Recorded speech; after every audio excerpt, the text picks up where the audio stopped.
2019년 7월 스페인에서 벌어진 충격 사건. 뭐야? 이 뭐야? 무슨 일이야? 애기들 왜 저래요?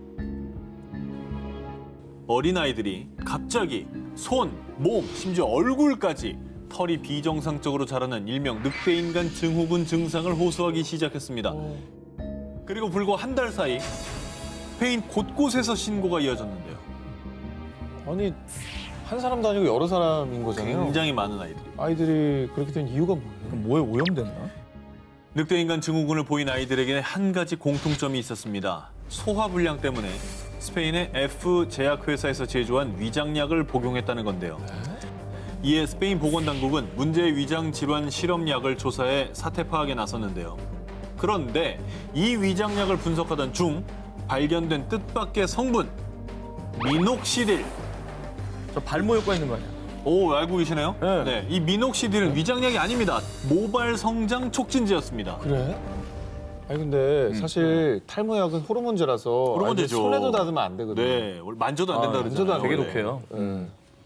공장에서 약품을 제조하던 중에 위장약에 사용되는 성분인 오메프라졸이 표시된 용기에 발모 촉진 성분인 미녹시딜을 넣는 실수를 한 겁니다. 얘는 정말 미쳤어. 즉 아이들에게 위장약을 먹인 줄 알았던 부모들은 자신도 모르게 발모제를 먹인 거죠. 그래서 아이들이 털이 과도하게 자라는 부작용이 발생한 겁니다. 진짜 너무 화가 난다. 앞으로 또 크면서 이 부작용 때문에 어떤 일이 벌어질지 모르는 거잖아요. 근데 이게 탈모만 문제가 아니라요. 뿐만 아니라 미녹시딜에 혈관 확장 기능이 있어서 고혈압 치료제로도 사용이 됩니다. 그리고 어린이들이 복용할 경우 심혈관에도 악영향을 미칠 수 있다는데요. 너무 끔찍한데요. 이에 스페인 보건당국은 곧바로 유통된 해당 위장약을 모두 회수한 뒤 전면 폐기했고요. 끔찍한 실수를 저지른 제약회사 공장도 폐쇄 조치했다고 합니다. 문 닫아야죠. 하지만 이미 몸과 마음에 큰 피해를 입은 아이들의 부모는요. 아이가 거울만 보면 자꾸 울어요. 사람들이 놀라서 우리 애가 집 밖을 못 나가요. 라며 고통을 호소하고 있다고 합니다. 얼마나 놀리겠어 주변에 또 애들이. 이게 저 제일 궁금한 거는 이게 회복이 되는 겁니까 맞아요. 빨리? 예. 그쵸, 그게 중요한데 그게 제일 중요하죠. 의학 전문가들에 따르면요. 미녹시딜 복용을 중단하면 수개월 내에 비정상적으로 자란 털들은 빠진다고 합니다. 다행이네. 내 아이 키우는 입장에서 진짜 그런 일 생긴다고 생각하면 정말 끔찍하지 않아요? 아니, 내 아이가 애를 안 키워도. 아파서 내 손으로 약을 먹인 거거든요. 근데 그게 잘못됐다고 생각하면 부모로서 이 죄책감 이건 어떻게? 이유 없는 죄책감. 그다음에 진짜 심장에 문제 생겨봐요. 평생 그걸 안고 가야 된다고 생각하면 정말 그런 일은 없길 바랍니다. 이런 거는 진짜 반복되면 안 됩니다. 뇌사 판정 남동생. 알고 보니 2018년 7월 미국 뉴욕에 사는 슈렐 파월에게 한 통의 전화가 걸려왔습니다. 여기 뉴욕의 병원인데요. 빨리 병원으로 오셔야 할 것 같아요. 그런데 이 전화 때문에 그녀는 평생 지울 수 없는 죄책감을 안게 됐습니다. 무슨 일이에요? 뭔데? 당시 병원에서 온 전화는 그녀의 남동생인 윌리엄스가 약물 과다 복용으로 뇌사 상태에 빠졌다는 충격적인 소식이었는데요. 병원 측에서는 윌리엄스의 지갑에서 찾은 신분증, 사회보장카드를 보고 누나인 파웰에게 연락을 했다고 합니다. 그리고 그녀가 병원에 도착했을 땐 남동생 윌리엄스는 튜브에 의지한 채 의식 없이 누워 있었는데요. 누나 파웰은 매일 병실을 지키면서 남동생 간호에 매진했지만 시간이 지나도 동생 윌리엄스는 깨어날 기미를 보이지 않았다고 합니다. 결국 그녀는 가족들과 상의한 끝에 남동생의 생명 유지 장치를 제거, 안락사라는 힘겨운 결정을 내리게 됩니다. 아이고. 아무튼 뭐 그 결정하기까지 그 가족들도 너무나 고통받고 또 괴롭고 슬펐을 것 같아서 그 마음이 이해가 되기도 하네요. 자, 그런데 파웰은 남동생의 장례를 준비하던 중 남동생의 부검을 실시한 검시관으로부터 충격적인 소식을 전해 듣게 됩니다. 사망하신 분은 당신의 가족이 아닙니다. 이건 또 뭐예요? 이게 뭐야? 그 지금 생판 모르는 사람 안락사라고 동의한 거야, 자기가? 아니 간호도 했다며. 이 황당한 일이 발생한 이후 병원에서는 의식이 없는 환자가 실려오자 사회보장카드에서 신원을 확인하고 우선 병원의 진료 기록을 찾아봤는데요. 진료 기록이 남아 있었습니다. 그런데 거기서 끔찍한 실수가 벌어지게 됩니다. 파웰의 진짜 남동생 이름은 프레드릭 윌리엄스. 그런데 실려온 환자 이름은 프레디 클래런스 윌리엄스. 그러니까 사회보장카드와 진료기록 이름을 대충 보고 같은 사람으로 판단했던 것이죠. 그 뒤 병원 측은 엉뚱한 가족에게 연락을 했던 겁니다. 아니 잘못 볼 게 따르지 환자가 아픈 사람을. 그리고 저 윌리엄스라는 이름이 한둘이에요? 윌리엄스는 진짜 많은 너무 이름이 많잖아요. 더 면밀히 체크했어야죠. 그러니까요. 아니 게다가 지금 저희가 알다시피 중대한 결정을 내린 뒤잖아요. 안락사. 그 뒤에 이런 사실을 통보한다는 게 참. 자, 그리고 당시 파웰의 진짜 남동생 윌리엄스는 교도소에 수감 중이었다고 합니다. 아, 연락을 몇 주간 하지 못한 상황에서 이런 일이 벌어진 것이죠. 진짜 너무 황당하다. 아니 그리고 사실 뭐 간호를 했으면 얼굴은 알아볼 수 있잖아요. 그 나도 그 생각도 했는데 왜 그러지? 뇌사 상태였잖아요. 그 생명 유지 장치까지 해서 얼굴도 제대로 확인을 못했던 것 같습니다. 얼굴 안 닦아줬네. 진짜.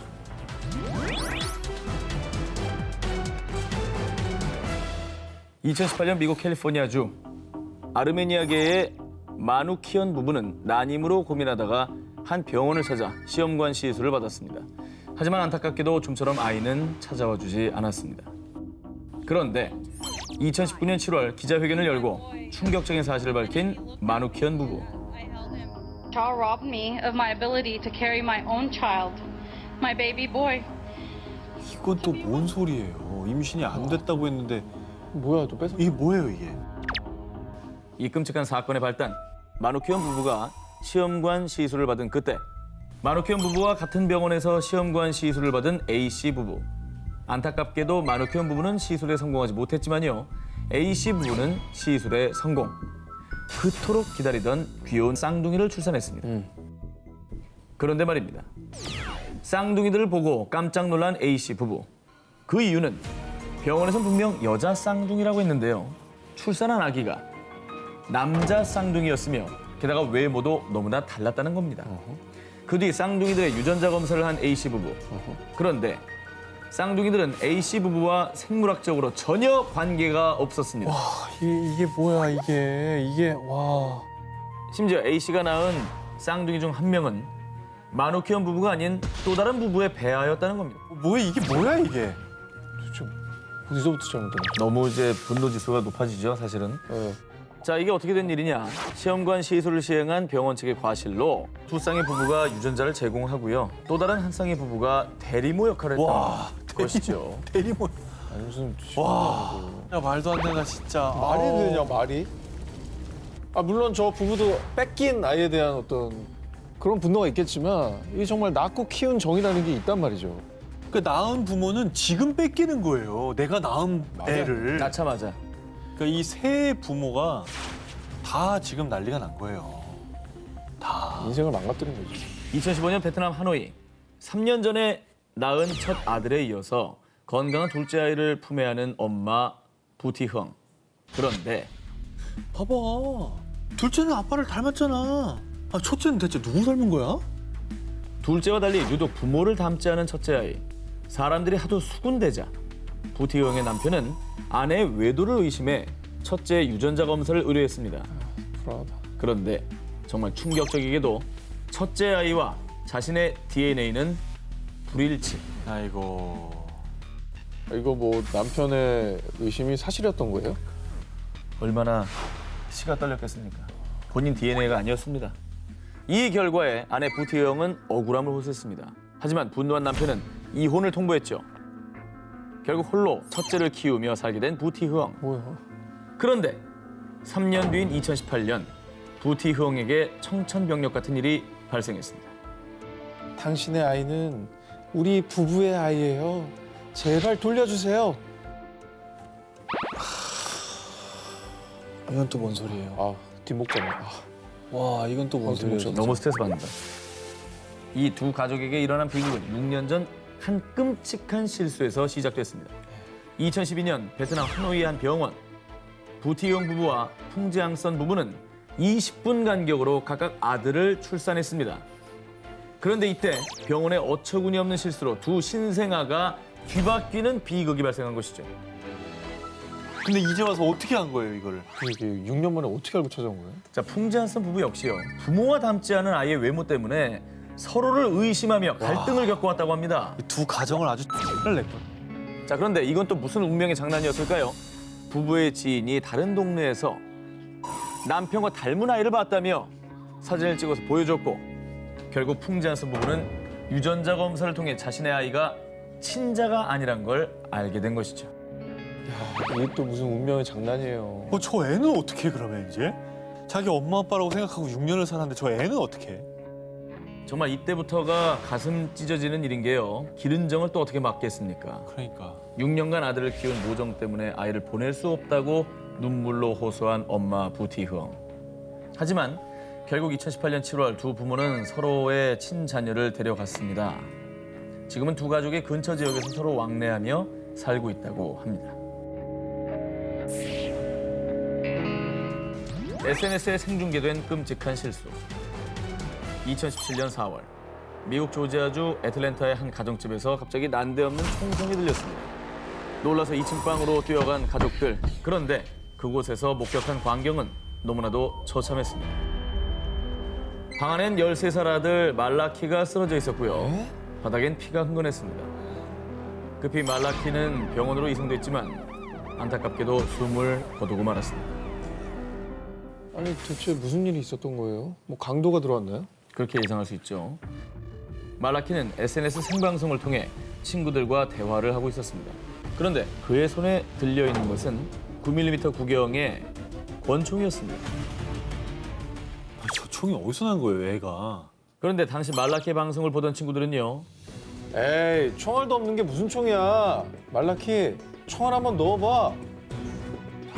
결국 말라키는 친구들의 말대로 총에 총알을 장전하고 말았습니다. 그러다 결국 총을 잘 다룰 줄 몰랐던 말라키가 그만 총구가 자신의 머리를 향한 줄도 모른 채 방아쇠를 당기고 만 것이죠. SNS 라이브 방송을 보고 있던 50여 명의 친구들은 이 끔찍한 상황을 전부 생중계로 지켜봤습니다. 저거를 직접 본 친구들 얼마나 또 충격이 클까요? 이후 13살 소년 말라키의 안타까운 죽음은 생방송 중 실수로 자살한 소년이라며 미국 전역에 보도됐고요. 한편 한순간에 정말 어이없이 아들을 떠나보낸 말라키의 엄마는요. 아들을 이렇게 잃게 되다니 도저히 믿을 수 없어요라며 울분을 터뜨렸다고 합니다. 대응책을 꼭 마련해서 문제를 해결해야 될 것 같아요. 10대들의 위험한 장난에서 비롯된 비극. 또다시 이런 안타까운 사건이 발생하지 않도록 좀 더 강력한 대책이 필요해 보입니다. 미 사법부의 어리석은 실수. 2019년 5월 미 전역을 떠들썩하게 만든 충격적인 소식. 수감된 살인 용의자 에릭 베일이 교도소를 빠져나갔다는 것. 오, 저런. 이것도 웬일이야. 수감자가 탈옥한 거네요. 탈옥일까요? 아니에요? 자, 정확히는 몰래 달아난 탈옥이 아닙니다. 저 사람은 두 발로 당당히 교도소 정문을 빠져나갔습니다. 살인 용의자인 에릭 베일은 석방됐기 때문입니다. 누명을 쓴 거예요? 리스트를 잘못 넣은 거예요? 뭐예요? 동명이인. 잘 모르시겠죠? 네. 자, 그럼 사건 발생 전으로 함께 돌아가 보겠습니다. 2018년 10월 에릭 베일은 플로리다주의 한 공원 인근에서 트럭을 몰고 가다가요. 다른 차량에 탑승했던 한 20대 남성을 총기로 살해. 이 사건으로 검찰은 에릭 베일에게 2급 살인 혐의를 적용해 기소했는데요. 그런데 기소 여부를 가리는 대배심 판결 결과 에릭의 살해 수법이 아주 잔인해 2급 살인 혐의는 기각됐고요. 그 대신 계획적 살인으로 보는 1급 살인 혐의를 적용, 보석 없는 구금을 명령했습니다. 이후 검찰은 법 집행관인 보안관 사무실에 이 사실을 알렸는데요. 그런데 네? 에릭 베일은 혐의가 기각됐다고 해서 이미 석방했는데요? 그 2급을 기각한 것만 잘못 봤구나. 세상에 이럴 수가. 보안관 사무실에서 1급 살인 용의자를 자유의 몸으로 만들어준 거죠. 이게 어떻게 된 일이에요? 2급이 아니라 1급입니다 했는데 2급이 아니란 말만 듣고 석방해 준 거예요.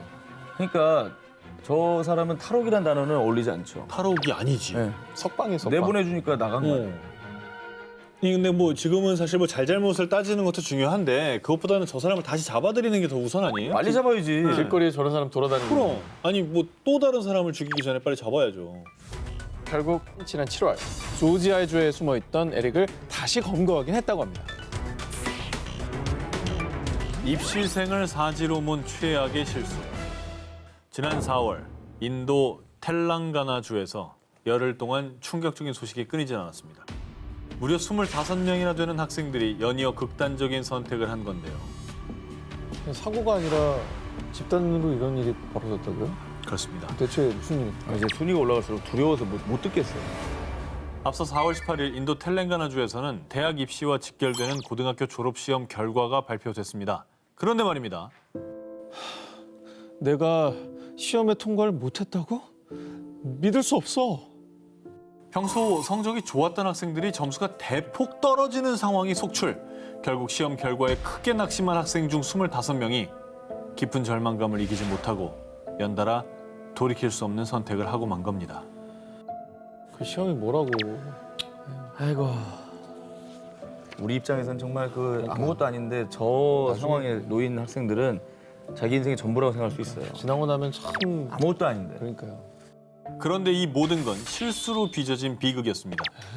시험이 끝난 뒤 수많은 학생과 학부모가 졸업시험 결과를 인정할 수 없다며 시험을 주관한 주교육위원회에 강력하게 항의, 주고등법원에 재채점을 요구하는 탄원서까지 제출했는데요. 당시 텔랭가나주 전역이 이 뉴스로 도배가 됐습니다. 이후 5월 27일 졸업시험 재채점 결과가 발표됐는데요. 그런데 졸업시험에 응시한 학생 아나미카의 아버지는 큰 충격에 빠졌습니다. 아 이게 뭐야? 우리 딸이 시험에 통과했었잖아. 뒤바뀐 채점 결과 시험에 탈락한 줄 알았던 딸 아나미카가 사실은 합격을 했던 겁니다. 하지만 아나미카는 이미 졸업시험에 탈락한 충격으로 스스로 생을 마감한 뒤였죠. 아니 왜 이런 사태가 일어난 거예요? 이 비극적인 실수의 시작, 인도 텔랭가나 주 교육위원회에서는 한 소프트웨어 회사에 졸업시험 전자채점을 의뢰했는데요. 전산 오류로 잘못 채점된 시험 결과가 발표된 겁니다. 참 쉽다 얘기는. 아니 어떻게 오류를 내야 천몇 명을 다 저렇게 합격한 사람을 불합격으로 할 수가 있죠? 아니 그리고 이렇게 중요한 시험인데 그런 말도 안 되는 실수를 하다니 이게 말이 안 되잖아요. 그리고 저희가 또 소개했지만 인도에서 명문대 입학이 그야말로 신분 상승의 어떤 유일한 수단이라고 생각을 하기 때문에 학교율이 또 엄청나잖아요. 그래서 이제 정말 전 인생을 다 바쳐서 공부를 했는데 붙었을 거라 생각했는데 불합격이라고 하니까 얼마나 좌절했겠냐고요. 그게 이유인 거죠. 34년 만에 잡힌 납치범의 정체? 2019년 9월 21일 전 세계에 전해진 충격 소식. 무려 34년 만에 1985년 미국 여객기 납치범 체포. 아니 늦게라도 잡혀서 다행이긴 한데 왜 이렇게 시간이 많이 걸렸죠? 근데 정확히 뭐 어떤 사건이었어요? 이 사건을 먼저 얘기를 해드리면 네. 1985년 6월 14일 이집트 카이로를 떠나 미국 샌디에고를 향하던 미국의 한 여객기가 공중에서 납치되는 사건이 발생했습니다. 범인들은 승객과 승무원 39명을 인질로 삼아 레바논 베이루트 공항으로 이동. 그리고 이때 인질을 구하고 싶다면 이스라엘의 시아파 수감자들을 석방해야 할 것이다. 당시 전쟁 포로로 이스라엘에 구금돼 있던 이슬람 시아파 735명의 석방을 요구한 범인들. 뿐만 아니라 범인들은 협상이 뜻대로 진행되지 않자 인질들을 구타하다가 끝내 승객이었던 미 해군을 살해, 시신을 활주로에 던져버리기까지 했습니다. 아 끔찍하다. 잔인하다 진짜. 결국 이스라엘은 더 이상의 무고한 희생을 막기 위해 전쟁 포로인 시아파 수감자들을 풀어줬고요. 한편 미국 연방수사국 FBI에서는 미 해군을 살해한 범인을 잡기 위해서 한화 약 44억 원 이상의 포상금을 내걸었지만 범인들의 흔적을 찾을 수 없었습니다. 그런데 수십 년 동안 사람들을 공포에 떨게 한 희대의 납치범을 드디어 그리스 경찰이 그리스의 미코노스 섬에서 체포한 겁니다. 네. 잡았네요. 드디어 잡았네요. 정말 억울해요. 전 범인이 아니라고요. 에? 그런데 말입니다. 하마데이를 체포한 지 무려 5일 만에 밝혀진 그리스 경찰들의 충격적인 실수. 체포된 남성의 신원을 조회한 결과 그는 무함마드 알리 하마데이가 아니라 무함마드 살레. 이름과 국적은 같지만 완전히 다른 사람이었습니다. 아니 성도 달랐는데 왜 잡아? 아니 이게 다른 사람을 체포한다는 게 말이 돼요? 아무나 잡으면 어떡해. 정말 말도 안 되는 엄청난 실수를 저지른 그리스 경찰. 이후 무함마드 살레는 곧바로 석방시켰다고 발표했는데요. 그러나 전 세계 언론은 그리스 경찰 동명이인 체포 망신살이라며 어처구니 없는 실수를 비난했습니다.